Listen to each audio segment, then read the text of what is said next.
Okay, so obviously you see me in a different outfit and with a haircut, all that stuff is nice.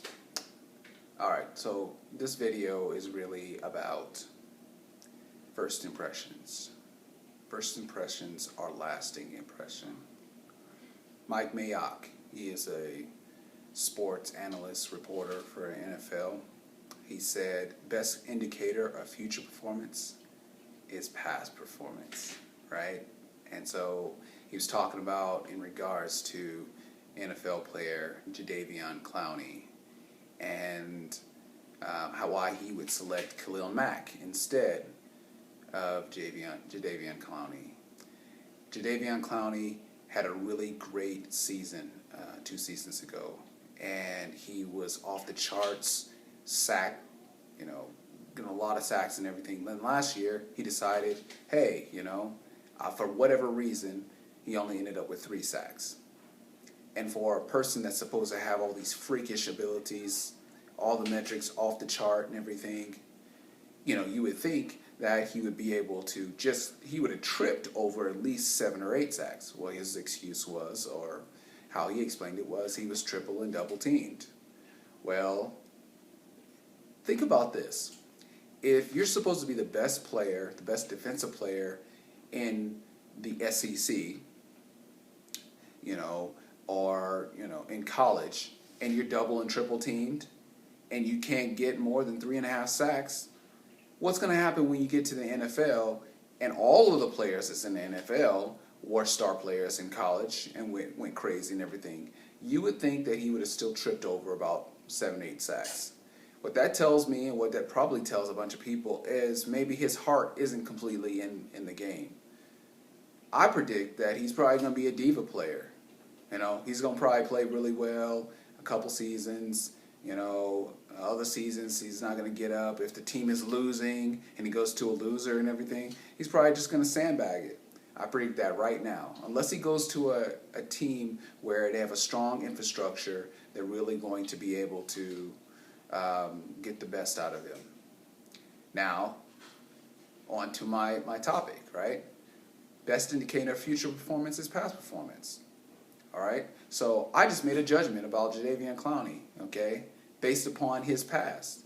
Now, it's up to him how he wants to do his future, but it's going to be a lot of people that are going to be like me in the last 2 minutes talking about whether he can do it. And even when he does well, they're going to think that he can do more. They're going to think that he's sandbagging. Like, even if he gets 11 sacks, they're going to think he should have gotten 15. Even if he gets 15 sacks, they're going to think, man, this guy should have gotten 22.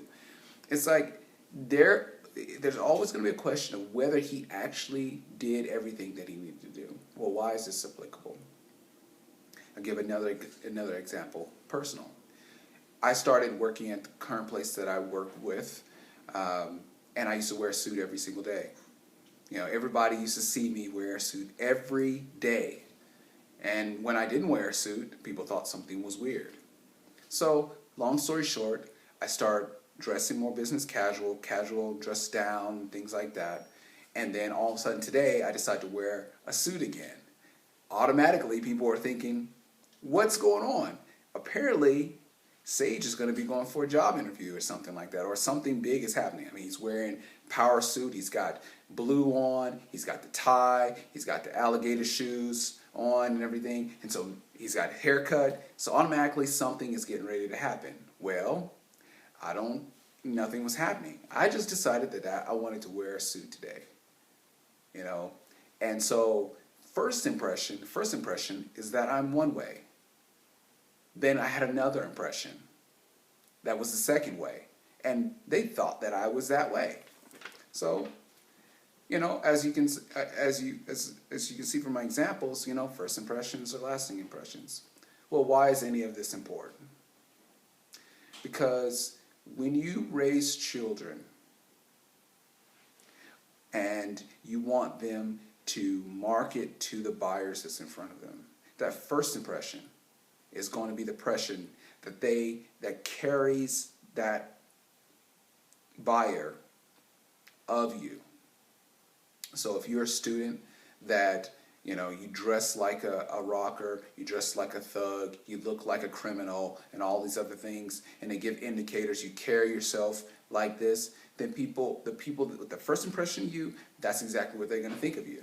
Even if you decide to freshen it up, clean it up and everything, you know, a nice haircut, wearing a suit and everything, you're still the criminal. You're still the rocker. You're still this person, that person.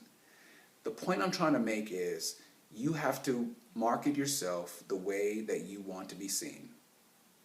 And you have to do it every single time. There's none of that, oh, well, there's no one here to impress. You never know who you're going to meet. You know, the time that you decided to go to the store, or you take your kid to the store, or your teenager, whatever, decides to go to the store and they're dressed in pajamas or something like that, that's exactly when you're going to meet someone that's going to have an impact on you in the future. The irony being, you know, you go for a job interview and the person that's interviewing you was also at the grocery store the other day while you were smacking and popping and you were acting all crazy and whatnot, and now you come into an interview dressed up in a dress or something like that, and now you're sitting in front of this person trying to talk in a certain way. Now, who are they going to think you are? You know, they're going to think you're that person that they saw the first time. I'll give you one last example. I've gone through a lot in my personal life, and initially I started, you know, when I was working during a particular project, and I was struggling with sales. I was struggling with being able to relate to people, and I was a lot more short with people. My communication skills was weaker, I think, and so some of the clients that I managed to get, they developed an impression upon me, thinking that I was this way. And so even now, after a couple years later, they still have that opinion of me because that first impression still lasted. And even when I communicate with them in a positive way and I meet their needs, the same impression, it becomes imprinted on a person and lasts. So take every interaction seriously. Every time you bring yourself out of the house, every time your kid brings themselves out of the house, remember, you are marketing to your buyers. You know, what are you selling? Ask your child, what are you selling to your buyers? Because the people that, you want to buy from you, they're going to buy. The people that don't want to buy won't buy. And that's really what it comes down to. First impressions are lasting ones. Thanks.